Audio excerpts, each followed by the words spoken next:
అలాగే cinematographer minister Komatireddy గారికి, ఈ అవార్డుకి చైర్పర్సన్ అయిన జయసుధ గారికి, అలాగే జ్యూరీ మెంబర్స్ అండ్ మీడియా వారికి అందరికీ స్వాగతం. GTFA Gaddar Telangana film awards state government ఎంతో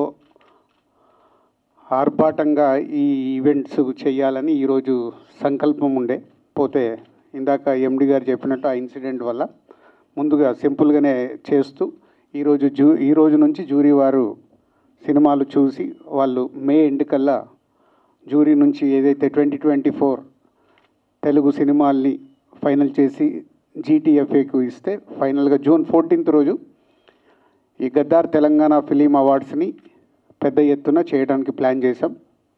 సో దానికి డిప్యూటీ సీఎం గారు బట్టి విక్రమార్క గారు, అలాగే ఫిల్మాటోగ్రఫీ మినిస్టర్ కోమటిరెడ్డి వెంకటరెడ్డి గారు, సో వాళ్ళ ఆధ్వర్యంలో స్టేట్ గవర్నమెంట్ సీఎం గారి ఇన్స్ట్రక్షన్ మీద చాలా గ్రాండియర్గా చేయాలని ప్లాన్ చేస్తున్నాం. సో దానికి ఈరోజు మొదటి రోజు. సో మీ అందరికీ వెల్కమ్.